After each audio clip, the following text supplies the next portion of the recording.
Nous sommes sur le plateau Espérance TV, l'émission Anti-Causé. Et c'est un plaisir pour nous de partager les sons et puis les auditeurs et puis les téléspectateurs. En tout cas, c'est un plaisir de recevoir Gratien à chaque fois, qui est toujours disponible. Et grâce à Dieu, il est en bonne santé. Donc, on remercie bon Dieu pour ça. Et puis, les techniciens, eh bien, je dis à nous contents parce que c'est un petit stagiaire qui est là, c'est lui qui amène un programme là. Eh bien, nous avons dit merci. Et puis, pour mon Dieu, continuer à aider à grandir. En tout cas, nous, on dit dans un grand thème, l'espérance à venir, 2 points, la mort et la vie éternelle. Maintenant, nous avons un lot sous-thème, par exemple, rébellion dans un univers parfait, la mort dans un monde pécheur, comprendre la nature humaine, l'espérance dans l'Ancien Testament, résurrection avant la croix, et les morts pour nous, la victoire du Christ sur la mort, des thèmes vraiment passionnants, l'espérance dans le Nouveau Testament, passage contradictoire, entre parenthèses, les flammes de l'enfer, supercherie de la fin des temps, la vision biblique du monde, le processus du jugement, et puis jeudi, nous avons fini, et puis toutes choses nouvelles. Ça, nous avons profité pour nous encourager les téléspectateurs et tout partout qui a regardé l'émission, et puis aussi les auditeurs des 3 radios, Guyane, Guadeloupe, Martinique. Gratien, m'a prié et puis nous avons commencé. Papa Dieu, c'est un plaisir pour nous de partager ce moment-là. Et nous savons que sans l'intervention du Saint-Esprit, nous ne pouvons pas aller tellement loin et comprendre la réalité. Bon Dieu, s'il vous plaît, guidez-nous par le Saint-Esprit. Bénis ce moment-là, nous avons prié en nom de Jésus. Amen. Amen. Toute bagaille vini nouvelle. Texte de base de la grâce. Eh bien, texte là, nous avons trouvé à Apocalypse 21 et puis le verset 5. Il a dit nous, celui qui était assis sur le trône dit, voici, je fais toutes choses nouvelles. Et il dit, écrit, car ces paroles sont certaines et véritables. Oui.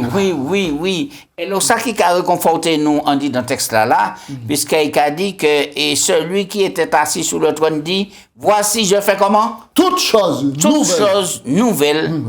Il ajouta, écrit. Pour quelle raison? Écrit, gravez ça. Parce que paroles certaines et puis véritables.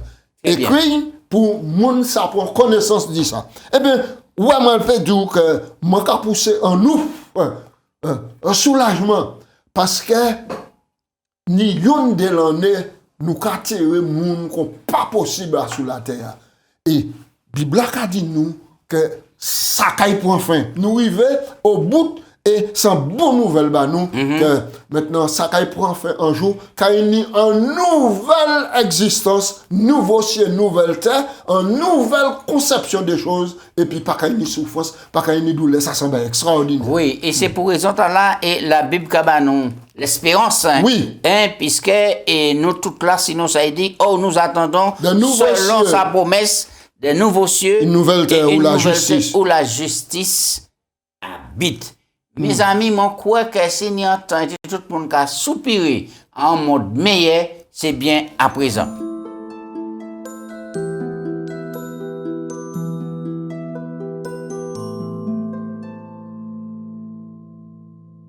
Alors, Gratien, est-ce que vraiment la Bible a parlé du nouveau ciel et puis nouvelle terre? Est-ce que ça sent réalité? Oui, c'est une réalité. Nouveau ciel puis nouvelle terre. Mais dans leur concept, si nous basons comme nous le livre de la Genèse, au commencement, Dieu créa les cieux et la terre va toujours rester la terre, mais ça sera une terre purifiée. Et c'est pour ça, prophète là, dans le langage, il dit nous, c'est un nouveau terre, un nouveau ciel, une nouvelle terre. Mais c'est un terre qui purifie et puis un aménagement. Réaménagé. Alors, on nous lit, il y a des textes là, Isaïe 65, versets 17 à 25. Car je vais créer de nouveaux cieux et une nouvelle terre, et l'on ne se rappellera plus des choses passées, elles ne reviendront point à l'esprit. Réjouissez-vous plutôt et soyez dans l'allégresse à cause de ce que je vais créer. Car je vais créer Jérusalem pour l'allégresse et son peuple pour la joie. Je ferai de Jérusalem mon allégresse et mon peuple ma joie. Et on n'y entendra plus les bruits de pleurs et de cris, car il n'y aura plus ni enfants ni vieillards qui n'accomplisseront pas leur jour, car celui qui mourra à 100 ans sera jeune, et le pécheur âgé de 100 ans sera maudit. Ils bâtiront des maisons, ils planteront des vignes, ils mangeront leurs fruits. Ils ne bâtiront pas des maisons et des vignes pour qu'un autre en mange leurs fruits.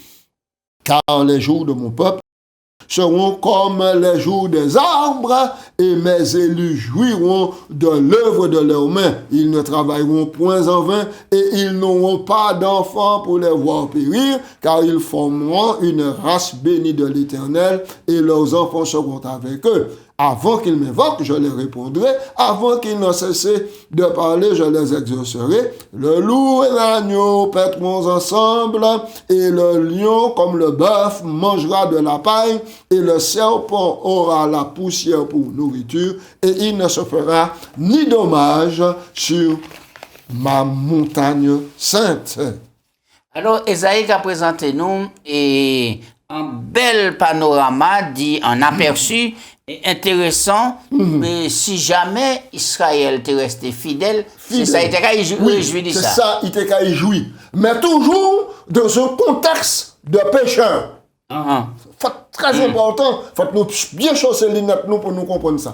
Toujours dans un contexte de pécheur, car le péché en réalité définitivement pour côté éradiqué. C'était un projet bon Dieu, les Israël sortis de captivité, s'ils retournaient à la fidélité, à l'obéissance au commandement et à faire de l'Éternel ses délices, c'est ça Israël a bénéficié, comme je rappeler, toujours dans un contexte de péché. D'accord. Un monde qui est mort à 100 ans, maintenant, etc., etc. Mais, deuxième volet là, Esaïe a parlé aussi de la. Donc, c'est-à-dire que premier volet, c'est avant l'eschatologie, avant la venue de Jésus. Et deuxième volet, 65. Oui. Alors, là, on va parler d'eschatologie, c'est avant venue Jésus et après venue Jésus. C'est tout ça qui est trait à la fin. Oui, voilà, la fin. Eschatologie, d'accord, très bien. D'accord, très bien. Et donc, maintenant, mais Esaïe a aussi focalisé, attention nous, en la grande réalité, là où Jésus est venu après les 1000 ans, et il a instauré en la terre. Maintenant, gloire au lui. Est-ce que c'est ça, et Esaïe 66, 22, regardez-nous, on nous prétexte là. Esaïe 66, verset 22. Donc, nous avons les deux notions là, le peuple Israël là, et puis les rachetés qui vivent sous la terre, et régénérer, transformer une nouvelle terre. Car comme les nouveaux cieux et la nouvelle terre que je vais créer, subsisteront devant moi, dit l'Éternel, ainsi subsisteront votre postérité et votre nom. À chaque sabbat et à chaque nouvelle lune, toute chair viendra se prosterner devant moi. Oui. Dans Esaïe chapitre 66, à partir du verset 22, maintenant nous avons nouveaux cieux, nouvelle terre que je vais créer. Nous dit que la terre, maintenant, qu'elle est réaménagée, maintenant, là où les 1000 ans qu'elle est fini. Esaïe a donné une information là pour tout le monde qui a douté encore de l'authenticité du sabbat. Eh bien, qu'il doit à chaque nouvelle et à chaque sabbat, toute chair viendra donc se prosterner devant moi. Donc, adorer. Alors, on nous prend Apocalypse 21, nous obligés de prendre ce texte-là pour voir qui message ultime qui apporte à nous et qui espérance aussi. Et Apocalypse 21, le livre de Révélation, verset 1 à 5. Puis je vis un nouveau ciel et une nouvelle terre, car le premier ciel, la première terre avait disparu, la mer n'était plus. Et je vis descendre du ciel d'auprès de Dieu la ville sainte, la nouvelle Jérusalem, parée comme une épouse qui s'est parée pour son époux. Et j'entendis du trône une forte voix qui disait, voici le tabernacle de Dieu avec les hommes. Il habitera avec eux et ils seront son peuple et Dieu lui-même sera avec eux. Verset 4. Il essuiera toutes larmes de leurs yeux. La mort ne sera plus et il n'y aura plus ni cri, ni deuil, ni douleur, car les premières choses ont disparu. Et celui qui était assis sur le trône dit, voici, je fais toutes choses nouvelles. Et il dit, écrit, car ces paroles sont certaines et véritables. Très bien, très bien. Nous voyons que ça est important et c'est en réalité.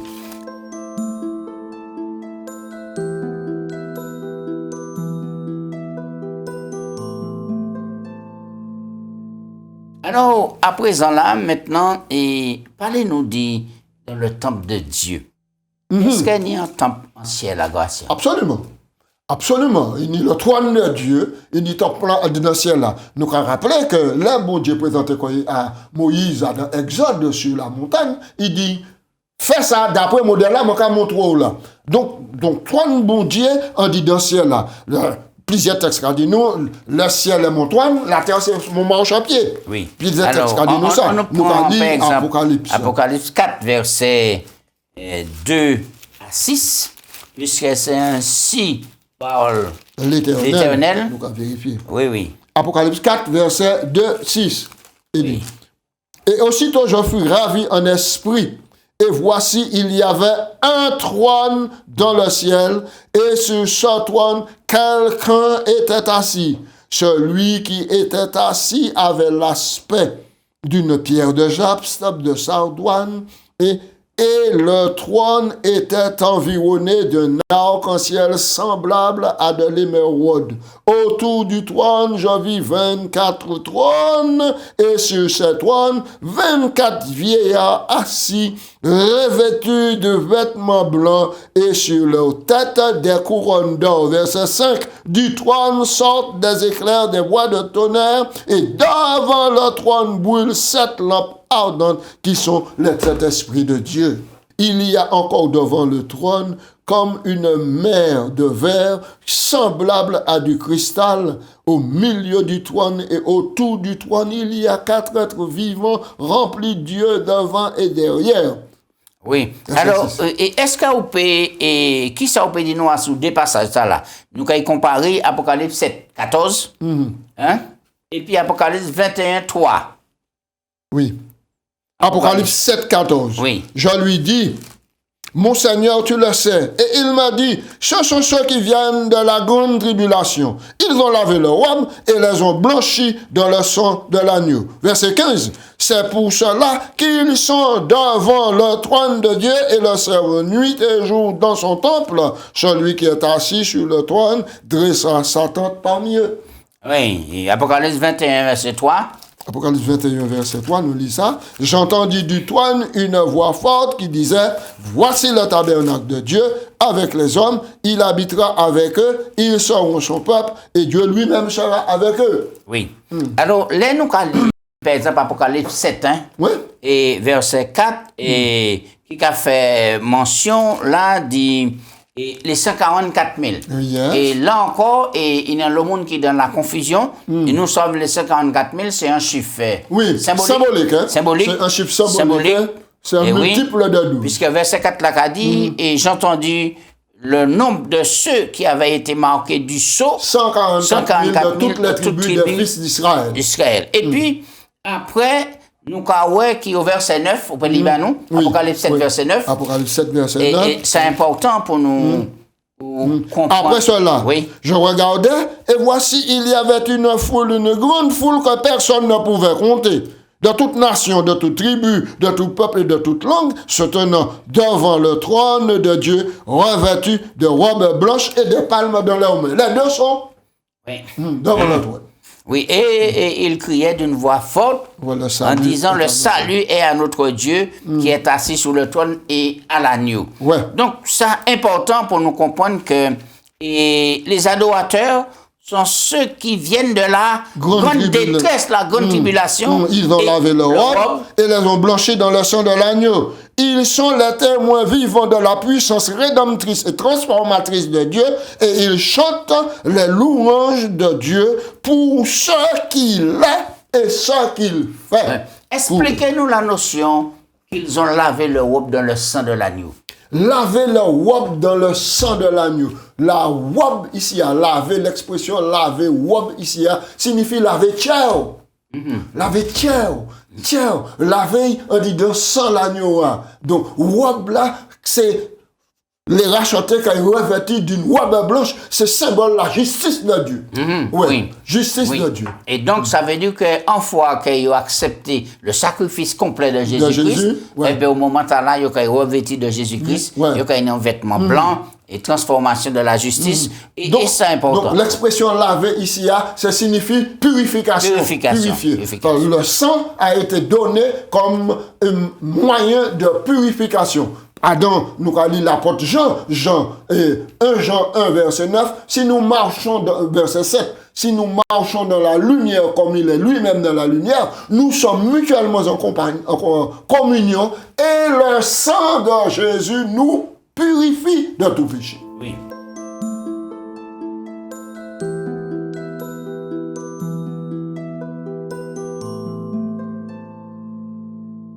Pas oublier, nous avons parlé que toutes choses là viennent nouvelles, nouveaux cieux, nouvelle terre, etc. Alors, est-ce que ça veut dire que les saints au ciel, quand ils bon Dieu? Oui, absolument. Absolument. Ou très convaincu, hein? Absolument. Oui. Parce que ça qui permet que les saints, quand ils voient bon Dieu en face, c'est la grande transformation. C'est pour ça, bon Dieu pas prend rien au hasard. Adam plan, pas ni pièce faille. Mais Black a dit que bon Dieu et Adam en lieu inaccessible aux hommes. Oui, inaccessible aux hommes. Et nul ne peut voir Dieu et subsister. Mais les trompettes là sonnaient. Et pour sortir de ton bon, pas sortir et puis yeux crevés, et puis bois coupé, et puis envier la chair qui pourrit, qui sujette à la corruption. Mais on va ressusciter incorruptible. Glorieux. Glorieux. Et c'est ça qui permet de trouver la face bon Dieu. D'accord. Alors, on nous prend des textes. On nous prend des textes, Matthieu 5, verset 8. Nous prenons 1 Jean 1, verset 1. Oui. Matthieu 5. Ouais. Donc, on dit, heureux ceux qui ont le corps pur, ils verront Dieu. C'est ça qu'il a dit, Matthieu 5. Oui. Donc, ça veut dire que si vous comptez qu'à dire transformer, ou qu'il y bon Dieu, effectivement. Oui. Et puis l'apôtre Jean a dit, nous le verrons tel qu'il est. Je dis à nous pas qu'à nous demandons obscur, mais je vois qu'il vient nous tel qu'il est, 1 Jean. Jean 3. Et versets 2 à 3. Oui, je s'appelle bien-aimé, nous sommes maintenant enfants de Dieu. Et ce que nous sommes n'a pas encore été manifesté parce que nous sommes de la chair, de la corruption. Mais lorsque cela sera manifesté, c'est-à-dire le Jésus qui apparaît, nous serons semblables à lui parce que nous le verrons tel qu'il est. Oui. Lorsque cité texte là, moi j'ai tout de suite à faire un lien qui était en main cité texte là. Oui. Et c'est un plaisir pour absolument, c'est un réconfort. Oui, vraiment. Absolument. Alors, et puis nous reprenons le texte Apocalypse 22, versets 3 à 4. Oui. C'est des textes extraordinaires pour montrer que, mes amis, ça nous prive aujourd'hui, faute de péché, mais nous pouvons vivre rétablis pour nous vivre et puis bon Dieu et face à face, ça est extraordinaire. Oui. Verset 3, 22, 3. Il n'y aura plus d'anathème, c'est-à-dire plus de personnes maudites. Le trône de Dieu et l'agneau sera dans la ville. Ses serviteurs le serviront et verront sa face. Et son nom sera écrit sur le front. Il n'y aura plus de nuit. Ils n'auront plus besoin de lampes, etc. Donc, ils verront ça plus tard. Parce que le Seigneur Dieu les éclairera et ils régneront au siècle des siècles. Ça, c'est la vie sur la nouvelle terre, régénérée, transformée. Oui. Est-ce que vous soulignez un petit passage, Hélène Joët, là? Le peuple de Dieu sera admis. Le peuple de Dieu sera admis de la communion du Père et du Fils. Aujourd'hui, nous voyons au moyen de miroirs d'une manière obscure. 1 Corinthiens chapitre 13, verset 12. Je dis c'est auditeur, notre texte là pour vérifier. Comme dans un miroir. Alors, nous le verrons face à face. Sans aucun voile interposé, nous serons en sa présence et contemplerons sa gloire. Nous pas comme Moïse, besoin de mettre un voile, les Moïse sorti sur le mont Sinaï, prendre les commandements, mettre un voile. Mais non, on nous a dit que nous avons le voile de l'innocence et nous avons couvert. Oui, c'est ça nous peut dire, c'est ça nous avons retrouvé. Exactement. Et c'est important pour nous dire, c'est mon nom que c'est à présent. Oui. Pour permettre bon Dieu de transformer parce que c'est ça qui est pur qui est Dieu. Et c'est pendant vivant pour nous saisir l'occasion là pour nous obéir à parole et le Saint-Esprit qui a transformé nous jour après jour.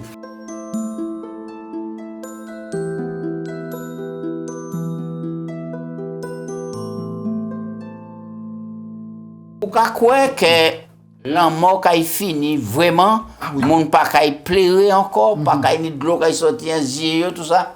Oui.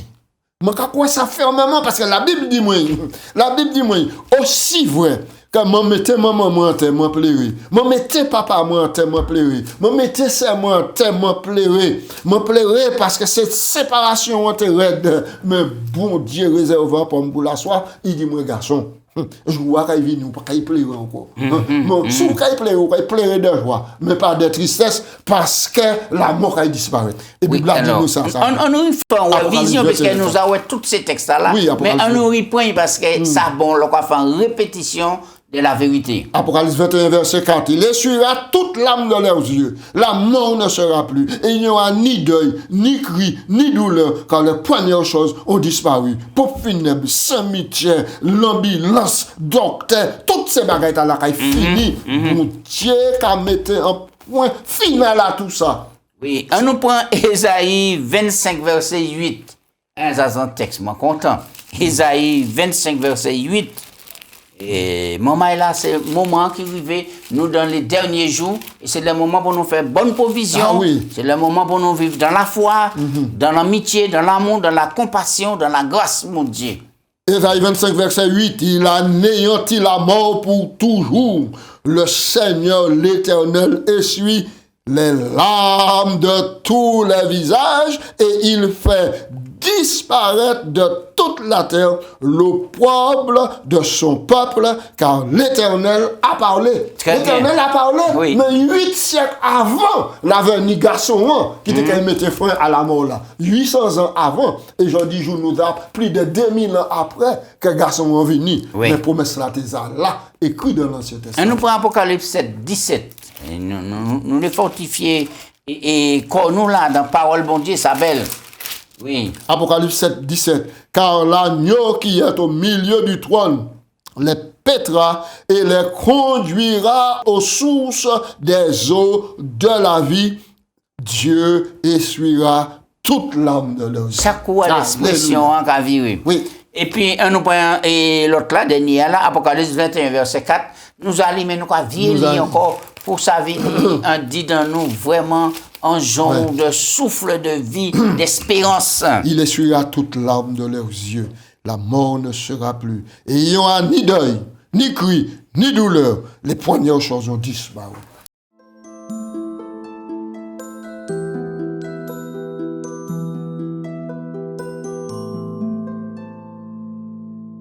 Eh bien, et grâce à nous avons fini la clé à même. Alors, qui non qui a écrit à ce fond nous? C'est à l'Éternel. C'est à l'Éternel. C'est vrai que chaque monde a un nom nouveau. Chaque nom nouveau. En Israël, un nom, maintenant, tu as véhiculé un caractère. Un nom véhiculé un caractère. C'est-à-dire que le nom de Jésus signifie sauver. Emmanuel, Dieu avec nous. Oui. Et beaucoup de prophètes et de monde n'ont qu'à transmettre l'idée d'un caractère, l'objectif bon Dieu. Eh bien, bon Dieu dit nous comme ça, il y a nous un nom nouveau. Un nom nouveau. Et donc, il y a plusieurs textes. Donc, nous avons Apocalypse 22, verset 3 et puis à 5. 3 à 5. Il n'y aura plus d'anathème, le trône de Dieu de l'agneau sera dans la ville, les serviteurs le serviront, et son nom sera écrit sur leur front. Il n'y aura plus de nuit, ils n'auront plus besoin de lampe ni de lumière, parce que le Seigneur Dieu les éclairera et ils régneront au siècle des siècles. Et il me dit, ces paroles sont certaines et véritables, et le Seigneur, le Dieu des esprits des prophètes, a envoyé son ange pour montrer à ses serviteurs les choses qui doivent arriver bientôt. Verset 7, voici je viens bientôt, et heureux celui qui garde les paroles de la prophétie de ce livre. Très bien, très bien. Là, nous n'y de quoi à être heureux en disant un monde si en ténébreux, un monde si difficile. Et là encore, nous croyons que vraiment, que c'est important pour nous de faire bonne provision, accepter Jésus, demander l'aide pour nous mettre en pratique parole, pratiquer les bonnes œuvres qu'il a préparées, et puis attendre deuxième vinissement là. Ah oui, absolument. Tout prêt. Nous pas qu'à préparer encore, mais il faut que nous parions. Oui, tu les équations. Oui. Alors donc, nous avons que profondeur et puis grandeur enseignement nous avons tiré le plan du salut. Bible a dit nous avant fondation du monde, bon Dieu préparé toutes ces bagailles là. Et toutes bagailles là qui arrivé à la conclusion aussi vrai que Jésus, bon Dieu annoncé que garçon est venu pour porter en solution au problème de péché.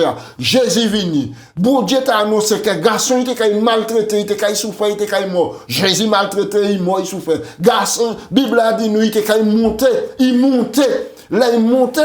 Il dit nous maintenant là, il a fait une œuvre d'intercession. Et l'œuvre d'intercession fini, il a viré descendre dans la terre pour ressusciter les morts, changer les vivants, mener au monter, ces bagailles là, ces événements là, tout prérivé. Nous pas arrêter tant encore maman. Et nous avons supplié tout le monde. Tout le regard vers Jésus-Christ. La terre remplie de violence. Et de plus en plus, nous allons c'est violence qui est dans la terre. Mais il y a un évangile de paix qui a prêché. Moi, je dis, saisis l'évangile là. Oui. Ça fait la Tandis que tout le monde a célébré naissance Jésus en décembre. Et la Noël. C'est ça. Mais ça, nous avons dit, c'est Richien Jean 3,16. Ah oui. Non, mon bon Dieu. Et il voyait Jésus. Et depuis à partir Esaïe, Michée, tous ces prophètes-là annoncé Jésus qui est venu, il vient effectivement. Il naît effectivement. Il grandit effectivement. Il baptise effectivement. Mais il meurt effectivement. Et c'est important pour nous. Il ressuscité. Il montait. C'est pour montrer que tout plan à suivre à la lettre. Donc, si ils ont fait plus important, venir mort par des péchés, qu'on et puis migration, ils ont viré pour nous parce que nous accepté et nous attendons les bras ouverts. Mais peut-être un monde qui dit, mais Satan, c'est un être qui est puissant, il a foiré plan, il a empêché Jésus de vivre dans la terre. Mais pièce côté, ils ont dit. Ils ont perdu victoire, c'est le temps de feu qui est réservé. Oui, c'est ça, c'est ça. Mais bon Dieu n'a pas invité personne à aller dans le temps de feu. Bon Dieu a invité tout le monde à recevoir la grâce pour être ressuscité dans sa première résurrection. Et pas oublier que Jésus, c'est lui qui sauve nous, c'est lui qui est avocat nous, c'est lui qui juge nous. Donc, on nous fait confiance, parce que toute confiance nous dit dans lui. C'est ça nous avons quitté, tout le monde et puis nous avons dit, tu es fort, merci en prier. Papa, bon Dieu, merci. Merci pour l'enseignement parole. Oh, bon Dieu, peut-être nous t'es venu là, et puis un petit coin de sang chez nous, peut-être parce que nous avons un monde, nous, famille, nous qui est malade, peut-être que nous t'es qu'à craindre, mais mon Dieu, ou déployer devant nous puissance et puis réalisation, le plan de la rédemption. Oh, souple, bon Dieu, bas nous la foi pour nous accepter. Plante là, et puis plante là à venir nous assurer. Fais là-bas, tout le monde m'a lié la terre, tout le monde vers Jésus-Christ. Acceptez parole là, et puis sois sauvé au nom de Jésus. Amen. Amen. Ainsi soit-il. Merci.